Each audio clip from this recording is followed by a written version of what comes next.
Bonjour à tous, aujourd'hui on aborde le démarrage de votre thèse de médecine. Je vais vous donner des conseils sur la manière de réaliser votre bibliographie et un premier brouillon et on va prendre tout de suite un exemple qui va être un exemple de thèse sur l'intérêt des corticoïdes dans les pleuropneumopathies de l'enfant.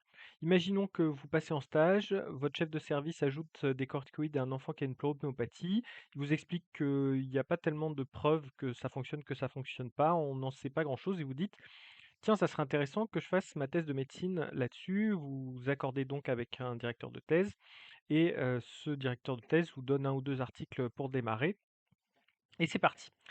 Et donc, il y a un premier message qui est que, ce premier article, il est important parce qu'il y a des termes qui vont être utilisés pour la recherche bibliographique qui sont pas transparents et que vous ne pouvez pas deviner. Par exemple, mucoviscidose, on peut utiliser mucoviscidosis, mais en fait, tous les Anglais et Américains utilisent le terme de cystic fibrosis.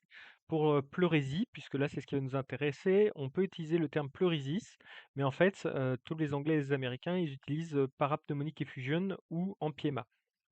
Et donc tout ça complique un peu les choses et c'est pour ça que c'est bien que vous ayez un premier article, sur lequel vous puissiez, comprendre quels sont exactement les mots-clés qu'il faut que vous utilisiez dans votre recherche.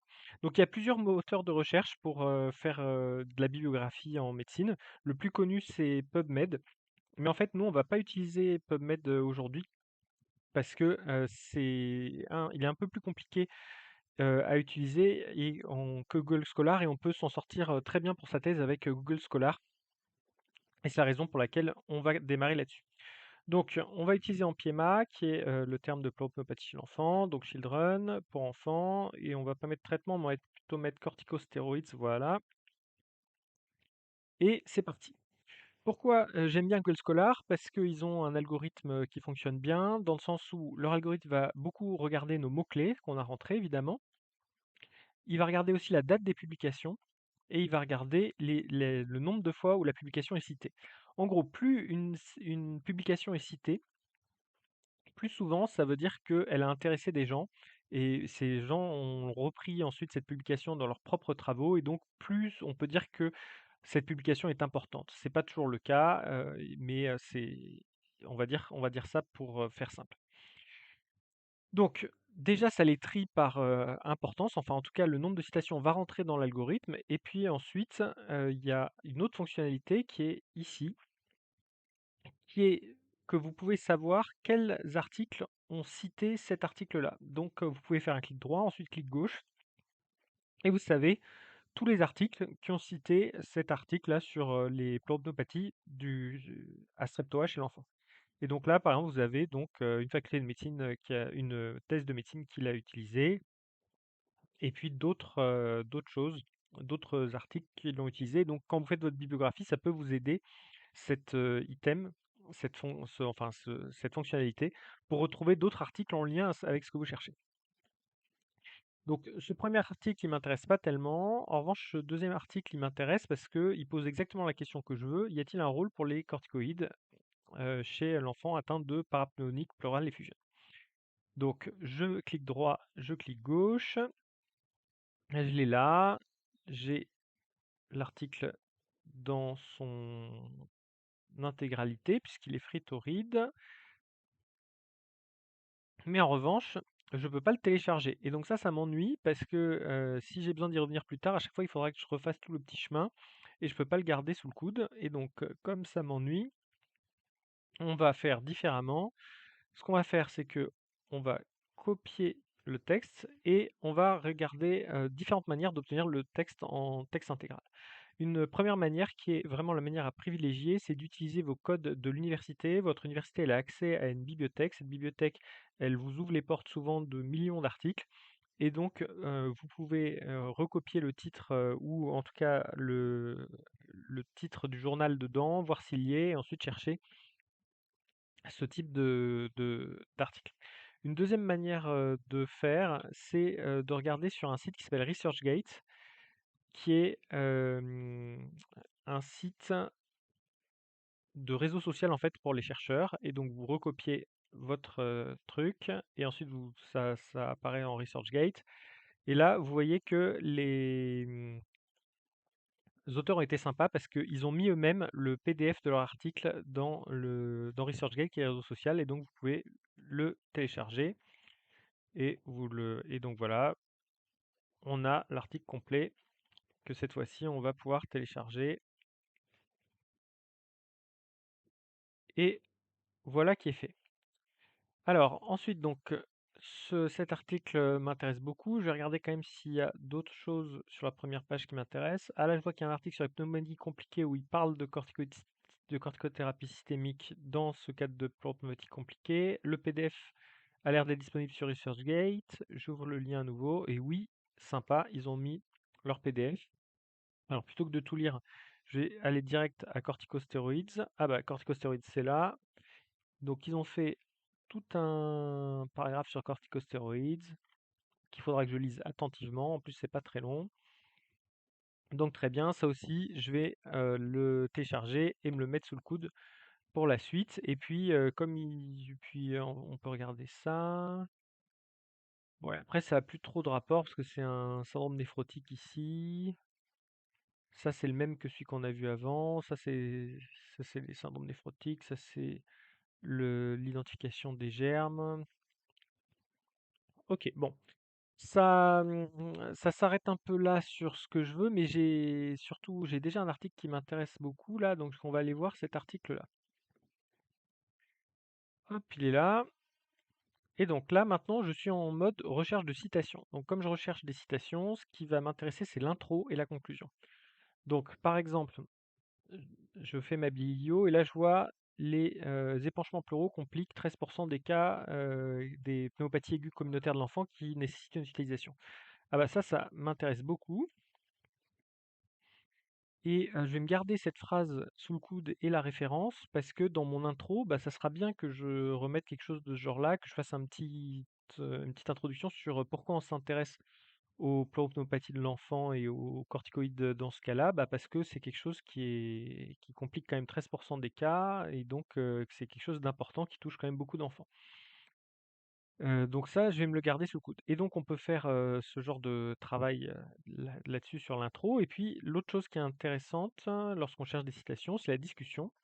Parce que dans la discussion, après le premier paragraphe, qui est un paragraphe de récapitulation des principaux résultats, il y a un deuxième paragraphe, et enfin la deuxième partie en tout cas de la discussion, c'est la comparaison avec les données de la littérature.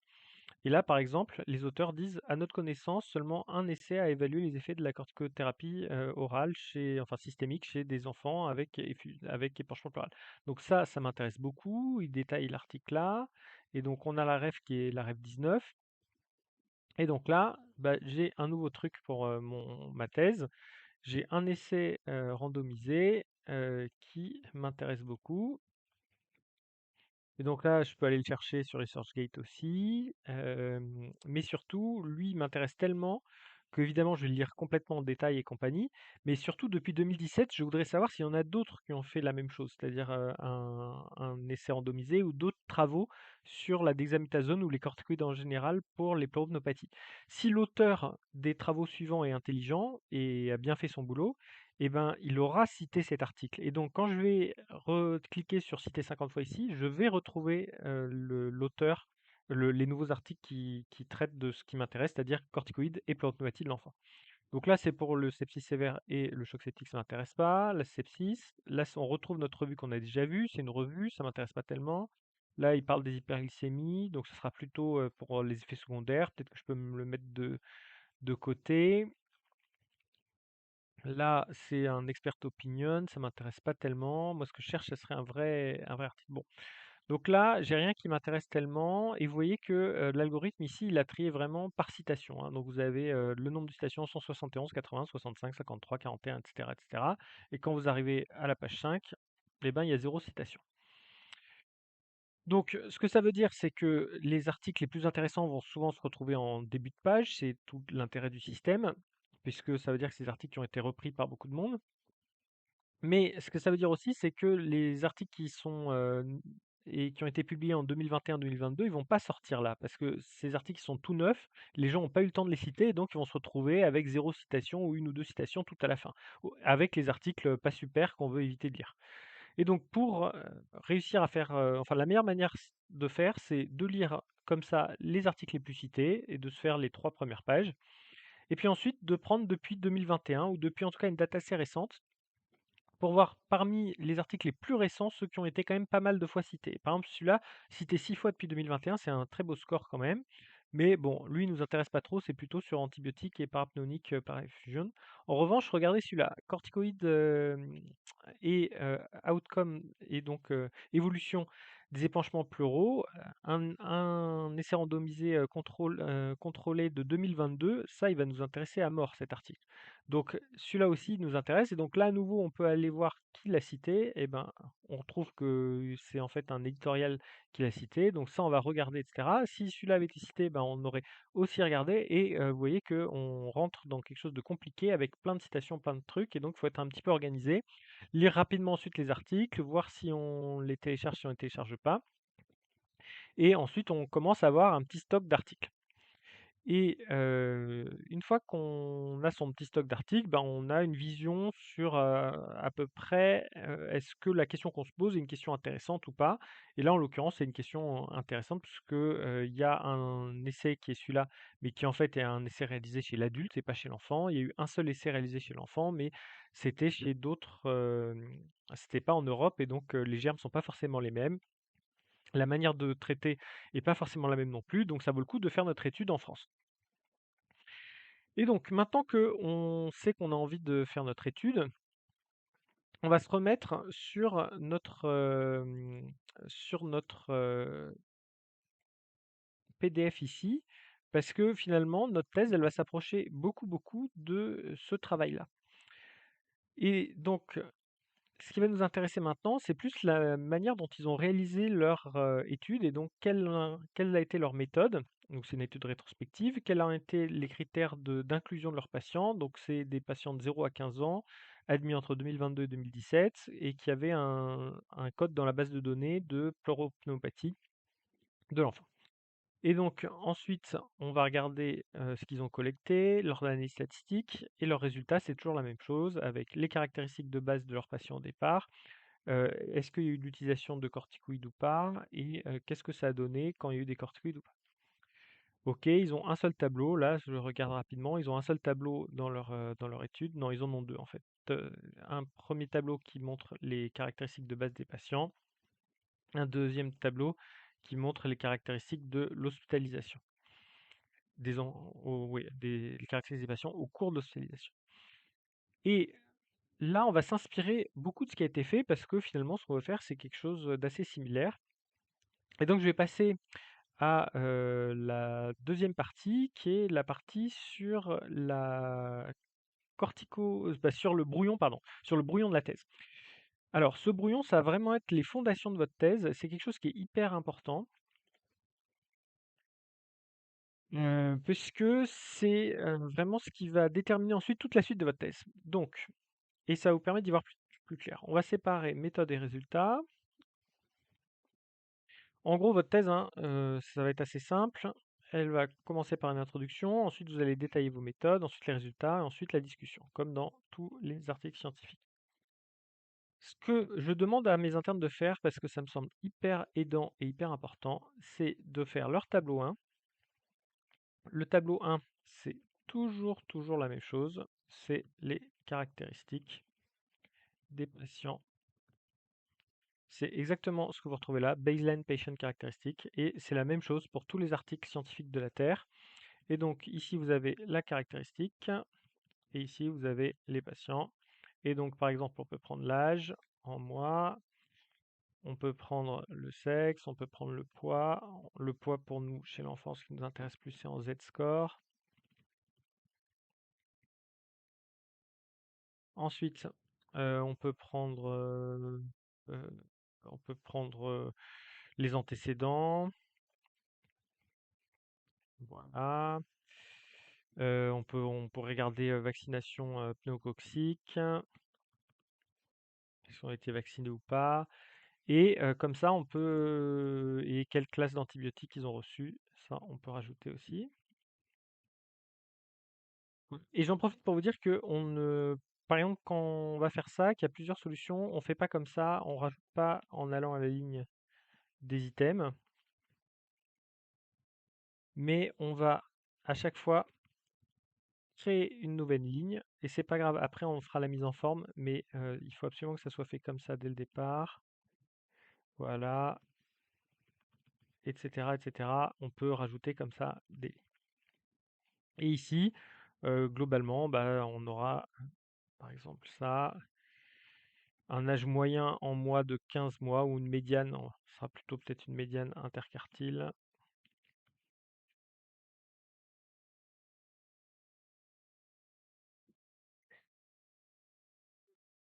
Une médiane à 15 mois et puis un premier interquartile à 10 mois, à 24 mois, etc. Ces chiffres-là, on ne les a pas, hein, mais c'est juste pour regarder à peu près à quoi ça va ressembler. Donc là, par exemple, sexe féminin, on va mettre par exemple 50, 70% des patients. Ok, donc je leur demande de faire le tableau 1 avec toutes les caractéristiques qui doivent être recueillies. Ensuite, je leur demande de faire le tableau 2. Et là, le tableau 2, c'est souvent un critère de jugement, donc c'est l'évolution des patients selon le recours aux corticoïdes en fonction de l'utilisation de corticostéroïdes oraux. Donc là, ça va ressembler beaucoup à ce tableau-là, si ce n'est que on va rajouter 2 colonnes. Ici, corticoïdes, ici, contrôle, et ici un petit p. Et ce qu'on pourra voir, bah, on aurait pu ça, on aurait pu le faire dès le départ. Hop là. En fait, je reproduis exactement ce qu'ils ont fait dans l'article là, avec corticoïdes. Oui, corticoïdes. Non. On va plutôt faire ça bien. On va appeler ça corticoïdes et absence de corticoïdes. Et là, on va mettre le total. Donc par exemple, alors on va mettre, donc ici, il faut que vous mettiez les N en minuscules. Donc par exemple là, vous en avez, allez, on va dire 80. Et on va dire qu'il y en a eu 30 qui ont eu des corticoïdes et 50 qui n'en ont pas eu. Voilà, donc là il faut que... Donc là pareil, hein, ces chiffres sont fictifs, mais c'est juste pour donner une idée. Et donc là, vous aurez à nouveau des chiffres, donc je ne détaille pas, hein, mais vous pourrez voir que par exemple les enfants sous corticoïdes étaient les enfants en fait plus jeunes, enfin plus vieux là, pardon, ceux qui ont des corticoïdes étaient âgés en médiane de 20 mois, tandis que là c'était 15 mois. Et là on peut mettre on pourra rajouter un test statistique comme un petit p, par exemple, là on dira qu'il est inférieur à 0,01, etc. Bref, ça ressemblera à quelque chose comme ça. Et là, on va mettre évolution. Et là, par exemple, on va dire que notre critère de jugement principal, c'est la durée d'hospitalisation. Donc là, on va mettre la durée d'hospitalisation. Là, on va dire que c'est 15 jours avec quelque chose comme ça. Et là, on va mettre que idéalement, ça serait un peu plus élevé. C'est ce qu'on voudrait trouver dans le groupe contrôle.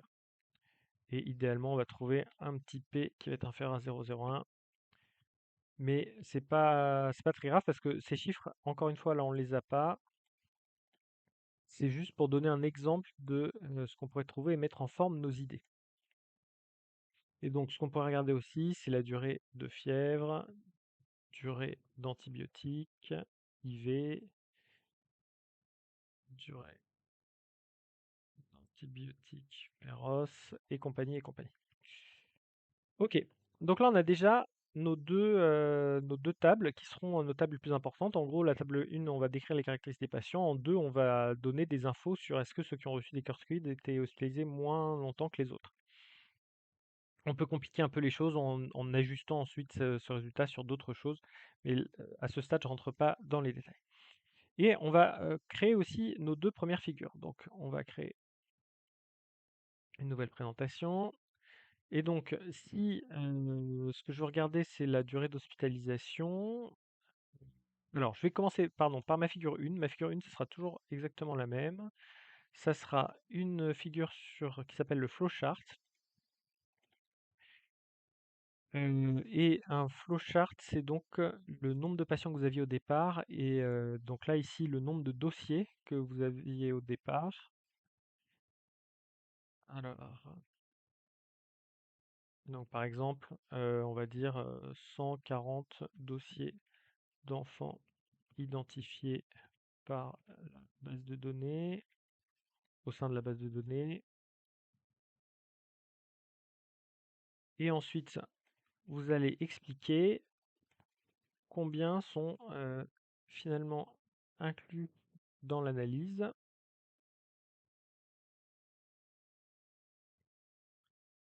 Là, on va faire la même chose. Et vous allez avoir des exclus qui vont se retrouver là et là. Donc, par exemple, ce que ça peut faire, c'est 140 là, là. Ensuite, vous allez pouvoir dire 20 cas de lymphome, 15 cas de pleurésie tuberculeuse. Et vous aviez défini que c'était des critères d'exclusion. Donc, il vous reste plus que 105 dossiers d'enfants avec pleuropneumopathie bactérienne. Et ensuite, à nouveau, vous en avez 35 avec données incomplètes,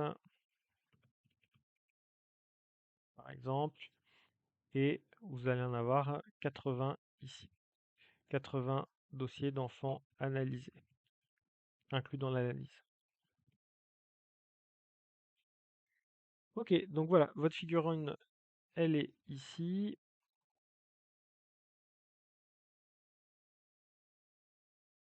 Et on va passer. Et donc en fait, tout l'intérêt, pardon, de cette figure, c'est de vous mettre dans la tête quels vont être vos critères d'exclusion que vous allez reporter ici. Et ensuite, vous mettez pas là les chiffres, hein, vous mettez comme ça, comme ça, comme ça, etc.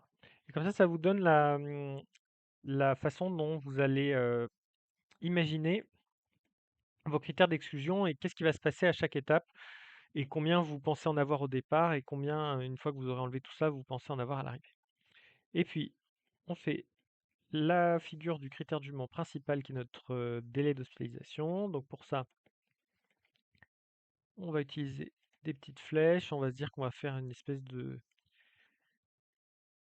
d'évolution au cours du temps de la proportion d'enfants hospitalisés. Ça va ressembler à une courbe de survie. Hop, ici, le temps en jour. Ici, hop là, on va le changer dans ce sens-là.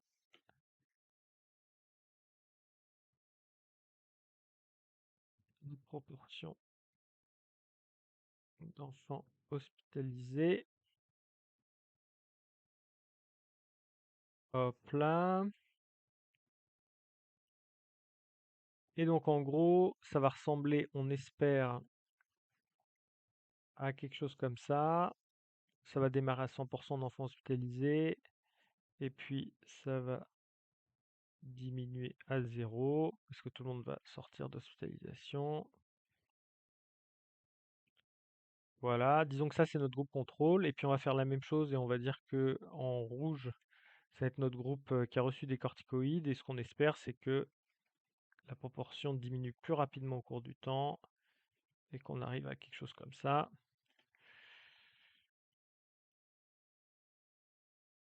Ok, et donc ensuite on peut rajouter peut-être juste en texte. Pôle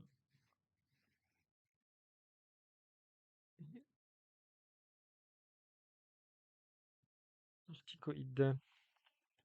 Voilà, et donc ça nous fait la figure qu'on veut,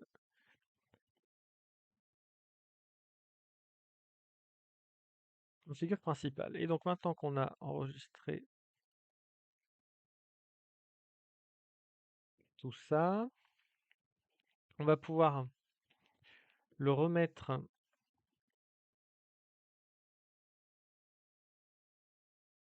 dans notre brouillon. Et donc voilà, dans notre brouillon, hop là, on va remonter un peu. Dans notre brouillon, on a tout ce qu'il faut pour démarrer la thèse, puisque grâce à ces caractéristiques et à cette figure, on va pouvoir définir nos critères d'inclusion et d'exclusion.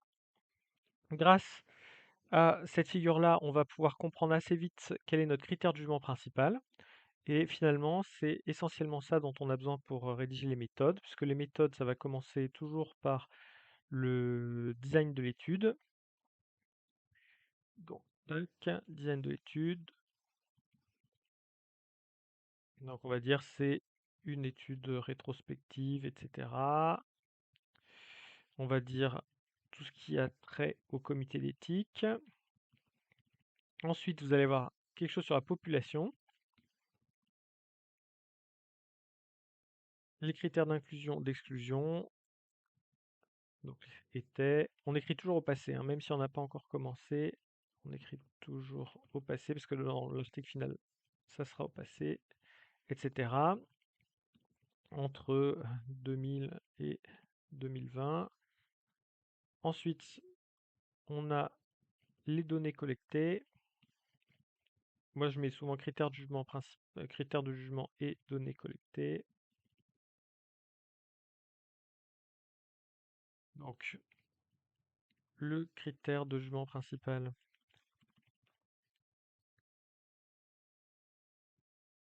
était la durée d'hospitalisation. Et puis ensuite, on peut rajouter des critères de jugement secondaire, par exemple la durée de la fièvre, etc. Les données recueillies étaient, et ensuite, donc, on fait des grands sous-groupes, les caractéristiques générales de l'enfant, âge, poids, etc., sexe, etc. Euh, les caractéristiques de l'enfant à l'admission. Euh, non, c'est pas très joli ça. Euh, les caractéristiques de la pleuropneumopathie, par exemple, taille, etc. Drain, antibiotiques à l'arrivée, etc., etc. Et en fait, pour faire cette partie-là, vous avez juste à copier toutes les caractéristiques que vous avez mis là. Vous les reportez ici et vous êtes bon. Et ensuite, il y aura une partie analyse statistique qui va se retrouver là, mais dont on parlera une autre fois. Et donc ici, vous pouvez arriver comme ça à votre deuxième rendez-vous avec votre directeur, avec quelque chose d'extrêmement propre qui va lui parler immédiatement, où vous parlez pas de l'intro, vous parlez pas de la discussion, mais sur les méthodes, vous pouvez commencer à utiliser ce canevas pour donner le design, la population, les critères de jugement. L'analyse statistique, c'est pas le propos à ce stade. Lui montrer votre tableau à quoi il va ressembler, votre deuxième tableau à quoi il va ressembler, que vous avez pensé à faire une flowchart qui est donc qui va reprendre vos critères d'exclusion et que dans vos figures vous pensez à ça. Et une fois que vous avez fait ça, je dirais le plus gros du travail est fait. En tout cas, vous avez les idées extrêmement claires pour commencer votre thèse. Et commencer votre thèse, ça va être commencer le recueil de données et ensuite arriver à dérouler l'ensemble.